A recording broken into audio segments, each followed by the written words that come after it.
Hi everyone, it's Arenda from Regina Speech Center. I just wanted to come on here today to do a little video about implementation of sound walls. I felt it was something that we didn't spend a lot of time on in our sound wall course, and so I wanted to do a bit of an extra video here for those of you who have taken the course. If you haven't taken the course and are interested, please contact us at Regina Speech Center to see when we'll be running it again, as I'm sure we will be running it again in the future. So we're going to get right into it. I'm going to go through sort of from a very basic level how you would implement and use a sound wall all the way up to an upper grade, but we're going to do this in less than 10 minutes. So hang on, it's going to go fast. Okay, so the first one is sort of at our basic level, our kindergarten level. We were going to be introducing a new sound. Again, we're introducing sounds and not letters first. So we would say, today we're going to learn a new sound. It is the sound. Let's all make that together. And then we're going to talk about how we make the sound. And we can ask the kids to give us some ideas about what they think they do for making the sound.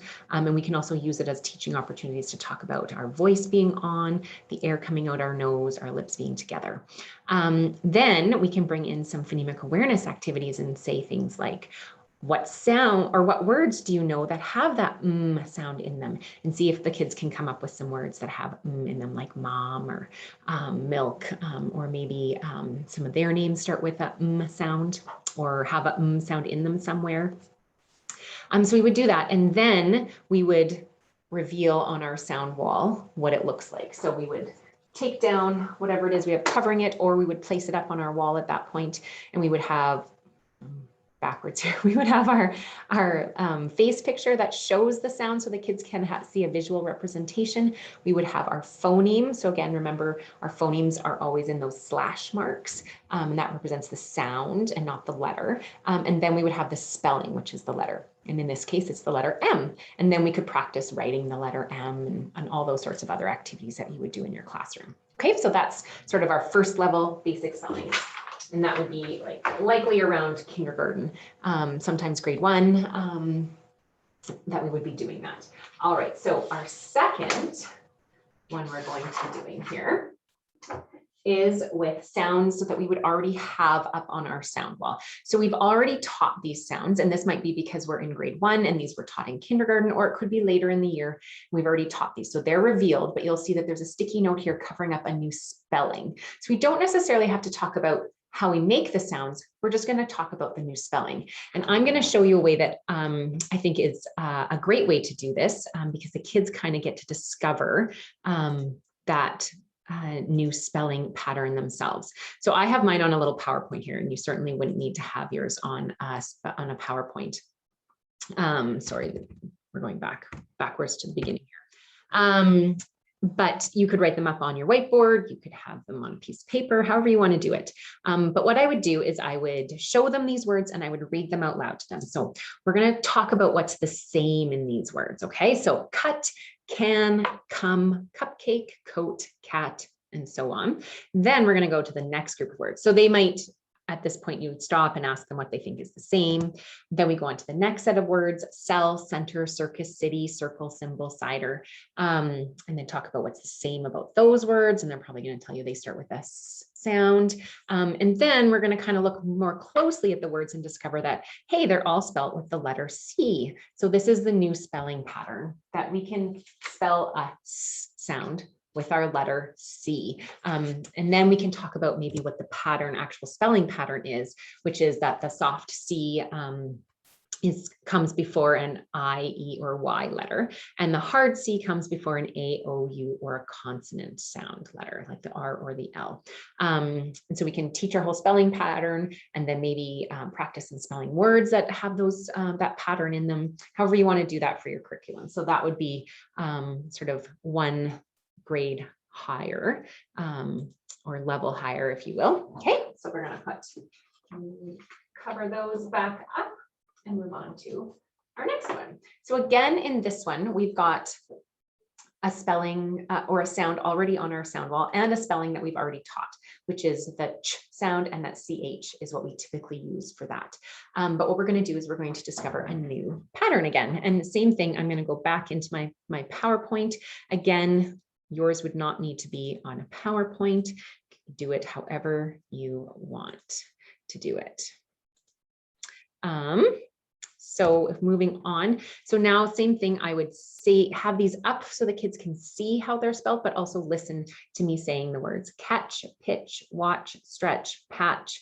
What's the same about all of those? They end in the ch sound. These ones, bench, coach, punch, teach, belch. What's the same about those? They all end in the ch sound. And then we would kind of go back and forth and say, okay, but what's different about them? And these ones are spelled with a TCH. These ones are spelled with a CH. So then that gives us our opportunity to reveal our new spelling pattern. And that's our TCH. And then we would talk a little bit about it and see if we could discover what the pattern is there. I'm not going to take that time right now. So the pattern is that after a short vowel, we use that TCH, and after a long vowel, which is like a vowel team often, or a consonant, like in bench, if there's an N before that ch sound, then we just use the CH. So that would be, again, another way that we could use a sound wall for spelling, and this would be an upper grade, not a middle grades. I'm not sure. I'm not going to put a grade on it because I think it really depends on the kids that you have in your classroom, but it's certainly not something we would be doing in kindergarten anyways. Okay, so the last one I have is a more advanced one, and I'm going to move to this side so you can see it. So I've got the sh sound up here, and I've got a couple of different ways that you can spell it. I'm not sure if you can see in the video, but there is SH here and there is CH here for spelling that sh sound. I'm going to share a different screen this time because this one is about prefixes and suffixes. So this might be something we're doing where we're talking about root words and then adding prefixes and suffixes and how they change the root word and what kinds of different words you can make. And when we get if we're doing a word like spect and we add that ION, it changes the spelling a little, or the way we pronounce it. So the sounds that it makes, because we don't say inspection, we say inspection. So we get that sh sound there with that TI, which is our new spelling pattern. And it is specific to suffixes usually, where we get that shun sound. So it's an opportunity when we're doing a level, a higher level activity, to still use that sound wall and use some of those higher level spelling patterns in teaching prefixes and suffixes and different meanings and how we can change the meanings. So that's just a quick few ideas on how we can use that sound wall in different grades for different levels of what we're teaching kids. Now, the last thing I wanted to quickly share with you are a couple of photos, and these are ones that I've seen on other Facebook pages, and they are just really cool ways of doing your reveal for your sound wall. So you could do this at a beginning grade where most of them are covered up, or you might just have the different spellings you want to teach covered up in your classroom, but the other ones all revealed, especially if you're in a grade 2, 3, 4 classroom, or even higher. You're not going to have to teach each of those sounds again. That should have already been done in the younger grades, but you might be teaching new spelling patterns, and those ones will be covered up. So in this first example, you can see there's question marks, and we've got Mario there who breaks through and reveals those new sounds. And then there is one other one here, and this one is with someone's made a lock visual and then has an old-fashioned key, and they would unlock the new sounds.